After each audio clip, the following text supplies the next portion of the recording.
Hello and welcome to online schooling once again. मैं प्रिया मेहता और आज हम करने जा रहे हैं एनसीईआरटी ज्योग्राफी का एक नया चैप्टर जिसका नाम है रेगिस्तान में जीवन। जब हम रेगिस्तान के बारे में सुनते हैं तो हमारे मन में आ जाता है कि रेत ही रेत के बारे में बात कर रहे हैं, लेकिन ऐसा नहीं है।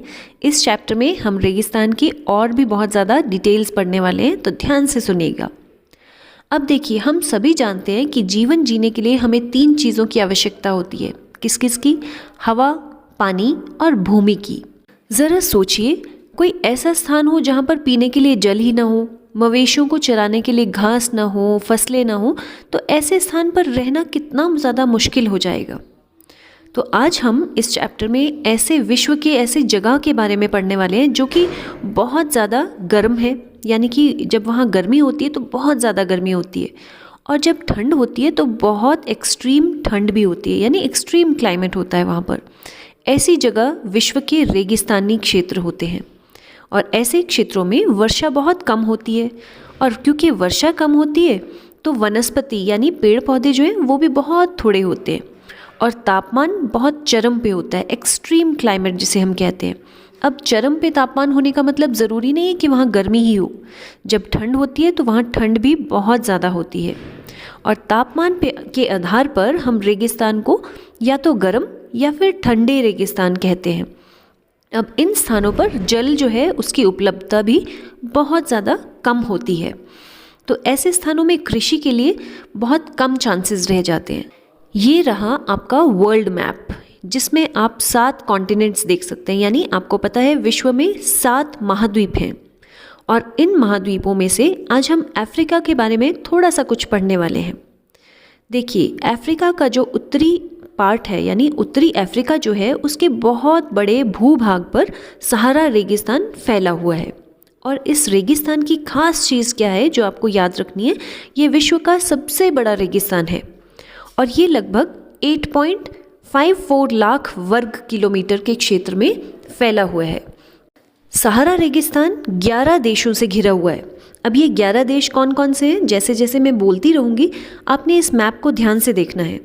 सबसे पहले अल्जीरिया, चाड, मिस्र, Libya, Mali, Mauritania, Morocco, Niger, Sudan, Tunisia और पश्चिमी सहारा। तो ये हैं वो 11 देश जिससे सहारा डेजर्ट पूरी तरह से घिरा हुआ है।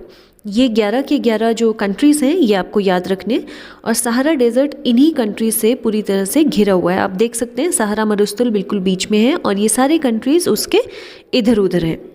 अब रेगिस्तान के बारे में जब हम सोचते हैं तो हमें लगता है कि सारी तरफ रेत ही रेत होगा, लेकिन ऐसा नहीं है। सहारा मरुस्थल जो है वो पूरी तरह से बहुत बड़े बड़े बालू के पहाड़ों से ढका हुआ है, लेकिन सारा मरुस्थल है वो इस तरह से नहीं है। कुछ जगह ऐसी भी हैं जहाँ पर बजरी के मैदान हैं, और कुछ ऐसे भी हैं जहाँ पर चट्टानें हैं, उस पर कोई रेत नहीं है, वो खाली चट्टानें हैं। अब ये चट्टानें सतह कुछ स्थानों पर इतनी ऊंची हैं कि उसकी जो हाइट है वो लगभग 2500 मीटर से भी ऊंची है। तो इस तरह से ये आपको याद रखना है। इसमें मेन पॉइंट यही है कि आप ये कंट्रीज़ के नाम याद रखें जहाँ से सहारा डेजर्ट जो है वो पूरी तरह से घिरा हुआ है, and this is very very important. आप बेटर रहेगा कि इस मैप को ही याद करें ताकि आपको कंट्रीज़ का भी आइडिया हो कि कौन सा कंट्री किस जगह पर है, और साथ ही साथ आपको इन कंट्रीज़ के नाम भी याद हो जाएंगे। चलिए अब चलते हैं यहाँ की जलवायु पर। सहारा रेगिस्तान की जो जलवायु है वो बहुत ज़्यादा गर्म और शुष्क है, यानी ड्राई है। यहाँ पर वर्षा ऋतु बहुत ही थोड़े समय के लिए होती है, और इसलिए आकाश में जो बादल हैं वो ऑलमोस्ट देखने को ही नहीं मिलते, और नमी तो यहाँ पर संचित रह ही नहीं सकती क्योंकि गर्मी इतनी ज़्यादा होती है कि थोड़ी बहुत भी जो नमी होती है वो वाष्पित हो जाती है, और दिन के समय गर्मी इतनी ज़्यादा हो जाती है कि टेम्परेचर जो है, तापमान जो है वो 50 डिग्री सेल्सियस से भी ऊपर चला जाता है।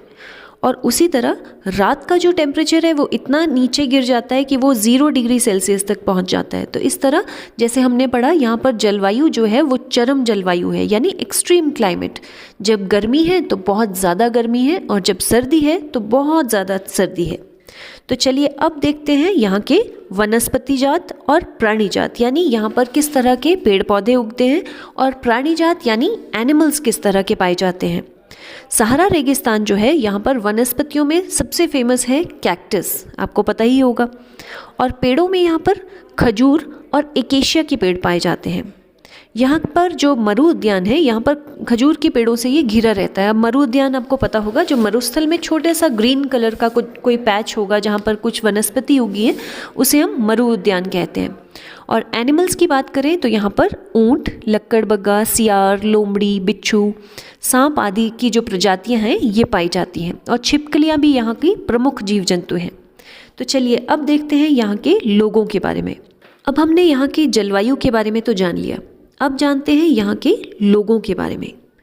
अब क्योंकि यहाँ पर जलवायु इतनी एक्सट्रीम है, क्लाइमेट इतना एक्सट्रीम है, तो यहाँ का जो जीवन है वो बहुत ही कष्टकारी और बहुत कठिन होता है। यहाँ पर मेनली 2 तरह की जनजातियाँ पाई जाती हैं, जिसमें कौन कौन से शामिल हैं, बेदुइन और तुआरेग। और ये जो जनजाति के लोग हैं ये भेड़, बकरी, ऊँट और घोड़े जैसे जो जानवर हैं इन्हें पालते हैं। ये जानवरों के ना सिर्फ दूध को यूज़ करते हैं, बल्कि उनकी खाल से जो चमड़ा प्राप्त होता है उससे जूते, पानी की बोतलें, पेटी आदि बनाते हैं। साथ ही साथ जो पशुओं से बाल होते हैं, जो पशुओं के, उससे ये चटाई, कालीन, कपड़े, कंबल, ये सब चीज़ें बनाते हैं और बेचते भी हैं। अब क्योंकि यहाँ पर रेगिस्तान है तो धूल की आंधियाँ बहुत ज़्यादा होती हैं, और यहाँ पर जो वायु है वो बहुत गर्म होती है, इसलिए ये जो कपड़े पहनते हैं ये बहुत भारी वस्त्र पहनते हैं। और सहारा डेजर्ट के जो लोग हैं वो ज़्यादातर मरु उद्यान और मिस्र की नील घाटी में रहते हैं, और ये लोग वहाँ पर, क्योंकि थोड़ा बहुत वहाँ पानी भी उपलब्ध है, तो इसलिए वहाँ पर ये खजूर के पेड़ उगाते हैं, और जो मेन क्रॉप्स वहाँ पर या फसलें वहाँ पर उगाई जाती हैं वो है चावल, गेहूँ और सेम जैसी फसलें उगाते हैं। साथ ही साथ मिस्र में उगाए जाने वाले जो कपास है वो पूरे विश्व में बहुत प्रसिद्ध है, यानी मिस्र का कॉटन। अब इसी तरह जब से वहाँ पर तेल की खोज हुई है अल्जीरिया में और लीबिया में, और इसके साथ साथ मिस्र में भी, उसी कारण से ये जो सहारा रेगिस्तान है यहाँ पर बहुत चेंजेस आए हैं, क्योंकि यहाँ पर तेल की खोज हुई है जो कि जिसकी की बहुत पूरी दुनिया में बहुत मांग होती है, तो इसलिए काफ़ी चेंजेस आए हैं तब से सहारा डेजर्ट में। इसी के साथ साथ खनिजों की बात करें तो यहाँ पर लोहा, फॉस्फोरस, मैंगनीज और यूरेनियम जो है वो बहुत अच्छी मात्रा में उपलब्ध है। यहाँ की अगर हम संस्कृति और जीवन शैली की बात करें तो जैसे जैसे यहाँ पर परिवर्तन आया, उसी तरह इनकी जीवन शैली में भी बहुत चेंजेस आए।